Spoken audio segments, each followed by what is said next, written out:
Assalamualaikum warahmatullahi wabarakatuh. Halo rekan-rekan peneliti seluruh Nusantara. Jumpa lagi dengan saya Oktav di channel Robotik Nusantara. Pada kesempatan kali ini, saya akan memberikan tutorial tentang bagaimana cara mencari artikel yang berada di database Scopus, Google Scholar, ataupun Web of Science dengan cepat sesuai dengan tema riset yang sedang kita lakukan. Cukup mudah, hanya dengan menginstal aplikasi Publish or Perish. Dengan aplikasi ini, dapat mempersingkat waktu dan memudahkan dalam penulisan membuat skripsi, artikel ilmiah, ataupun disertasi. Baik, mari kita lihat tutorial yang akan saya berikan berikut ini. Baik, langkah pertama yaitu bagi yang belum memiliki aplikasi ini, kita download terlebih dahulu, yaitu aplikasinya dengan nama Perish or Publish. Silakan download di Google, cari saja di search engine. Nah, di link pada yang paling atas kita klik, yaitu herzing.com, kita klik saja. Nah, di sini nanti akan diarahkan ke halaman herzing.com. Kita dapat memilih di sini download information. Pada bagian download information kita dapat memilih download for Windows, macOS atau Linux, disesuaikan dengan operating system yang kita miliki. Kita contohkan download for Windows karena kebetulan operating system yang saya gunakan adalah Windows. Nanti akan diarahkan ke halaman yang lain, ya, yang berisi di sini lisensi agreement-nya bagaimana, kemudian sistem requirement-nya seperti apa. Nah, kita cari saja link download information di sini, Publish or Perish installer for Windows. Kita download. Nah, di sini yang kita download filenya yaitu bernama pop7setup.exe. Tidak besar, hanya 1,5 MB. Kemudian di sini klik save saja. Klik save, tentukan pada folder yang kita inginkan untuk menyimpan. Kebetulan saya sudah mendownloadnya terlebih dahulu. Oke ya. Lalu kita buka foldernya tadi, tempat penyimpan tadi. Nah, di sini cara installnya pun cukup mudah. Cukup kita klik 2 kali. Klik yes. Lalu tinggal next. Jangan lupa di sini centang agree, I agree. Herzing Publish or Perish. Kita bisa tentukan tempat installernya, di mana kita akan menginstalnya. Kemudian klik install. Kita tunggu beberapa saat. Nah, lalu barulah di sini selesai install, kita langsung saja finish.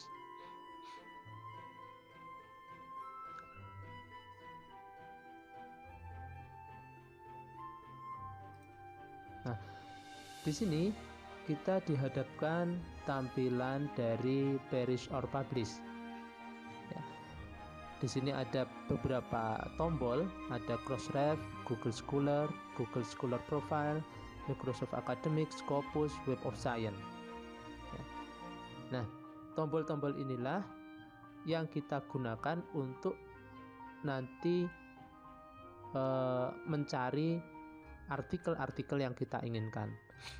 Misalkan kita ingin mencari artikel yang berada di Scopus, kita tinggal klik pada bagian Scopus, atau di Google Scholar, kita klik pada tombol Google Scholar. Lalu di sini akan di bagian kiri, kolom kiri akan berisi dari informasi-informasi dari paper yang kita cari tadi. ada tahun publikasi, ada tahun citasi, ada paper, ada citasi, dan lain sebagainya. Dan kemudian paper yang sudah kita cari nanti, kita bisa ekspornya ke format yang lain, misalkan CSV, EndNote, kemudian atau RIS. Ya, kita bisa ekspor ke hasil yang lain. Nah, sebelum kita mulai, perlu kita ketahui bahwa di sini perlu dilakukan setting dulu untuk memudahkan penggunaan dari tombol-tombol ini, memperlancar database. Misalkan Scopus ya, kita setting dulu di sini. Jadi dari tombol-tombol ini semuanya free, sifatnya free, kecuali yang Web of Science. Ya, kita setting dulu, masuk ke tab View, kemudian Preference. Nah, di sini ada secara general, itu defaultnya adalah kita centang semua. Nah, di sini ada preference-nya Crossref.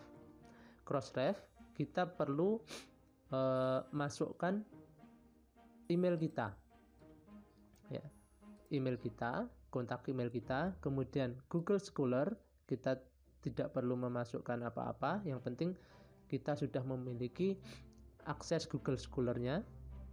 Kemudian Microsoft Academic, kalau kita ingin mencitasi atau mencari paper-paper di halaman Microsoft Academic, kita harus memasukkan subscription key-nya di sini ya. Subscription key. Kalau bagi yang belum memiliki subscription key, bisa diklik sini, go to Microsoft Academic website.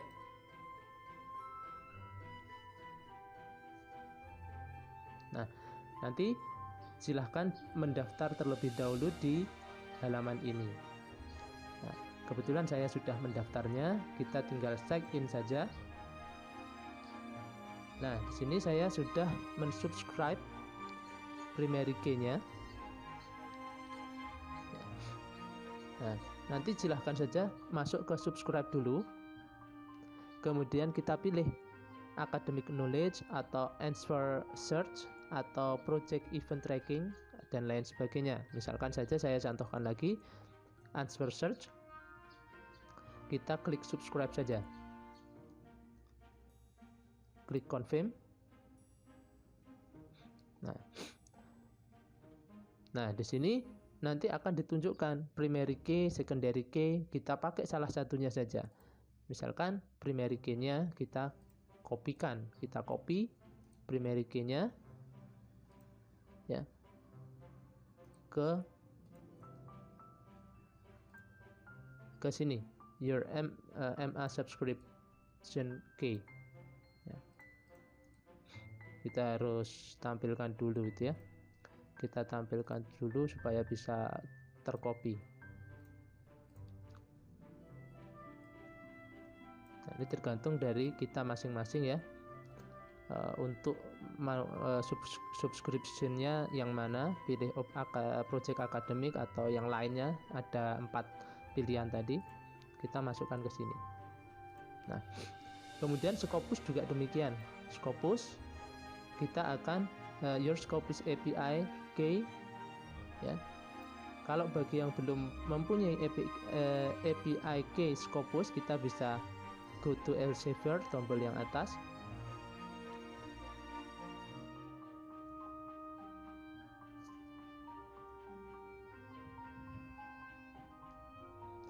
Nah, di sini kita bisa pilih get API key.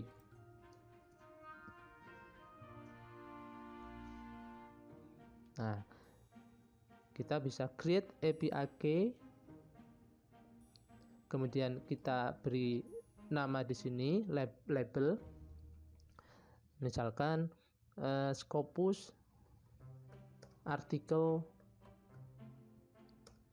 pop. Nah, di sini jangan lupa website URL yang kita miliki atau terserah kita inginkan. misalkan Hersing tadi ya, Hersing.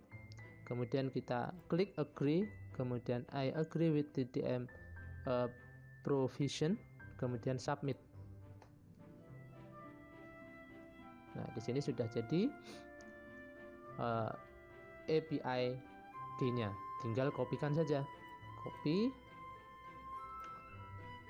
ke halaman your API key-nya.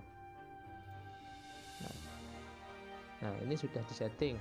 Semuanya sudah tersetting terkecuali Web of Science. Untuk Web of Science, login metodenya kita harus bekerja sama dengan atau subscription dengan kampus biasanya. Jadi kampus harus berlangganan terlebih dahulu supaya kita nanti mendapatkan username dan passwordnya. Tuh. Oke ya. Jadi tadi untuk settingan dari Crossref, Google Scholar, Microsoft Academic dan Scopus sudah selesai. Kita tinggal oke. Nah, cukup mudah. Kita awali misalkan kita akan mencari paper-paper yang berada di bawah Scopus, di database Scopus. Nah, di sini ada Scopus Search. Ada author, affiliation, publication name, title word, keyword. Dan ada tahun, kemudian ada ISSN-nya. Nah, jadi untuk mencari artikel yang kita inginkan sebagai referensi dari riset kita, di sini kita bisa memasukkan salah satunya saja. Misalkan title word ya. Kita ambil topiknya misalkan computer vision. Computer vision.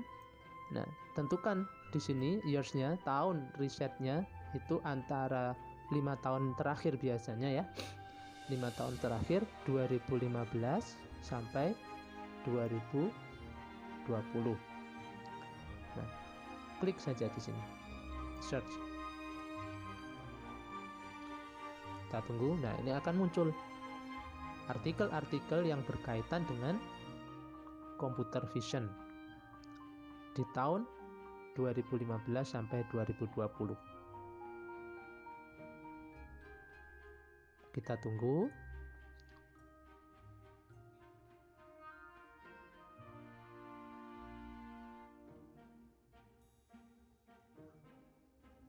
Nah, ini sudah selesai prosesnya.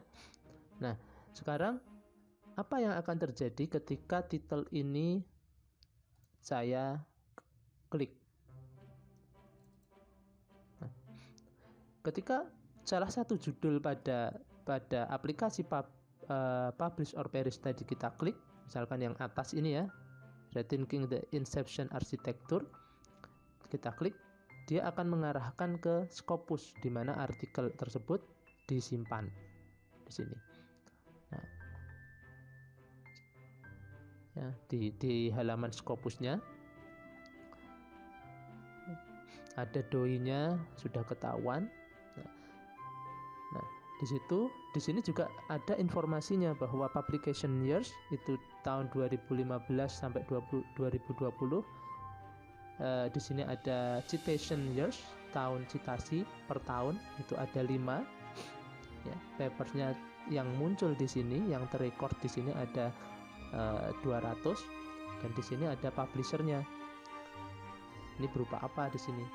Yang pertama ini misalkan Proceeding of IEEE Computer Science Conference, tipenya conference, ada tipe artikel review, dan lain sebagainya.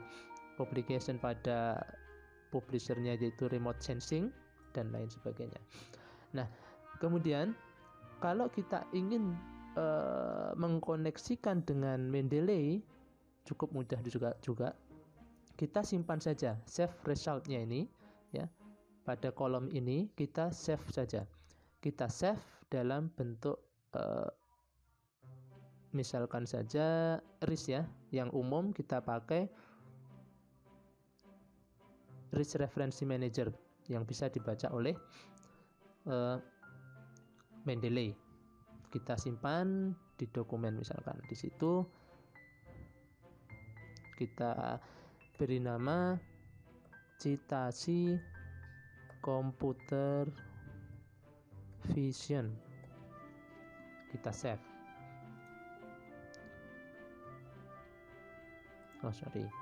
Kita pindah ke file yang lain saja, ke folder yang lain. Sini kita save. Oke. Nah, sekarang selanjutnya kita akan buka Mendeley.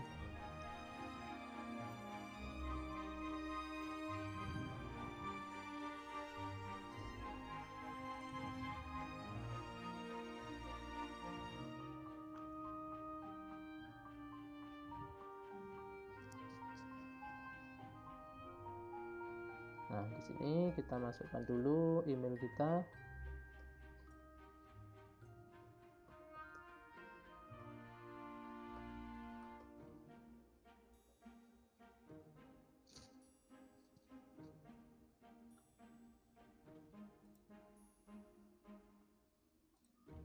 Nah, tinggal kita buat saja folder ya, supaya tidak tumpuk-tumpuk ya foldernya. Kita buat di sini folder. Saya sudah menyediakan salah satu folder di kolom kiri ini. Nah, lalu kita ambil citasinya tadi. Maaf.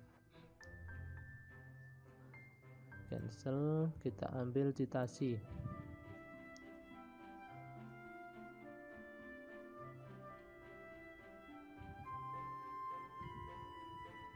Import RIS.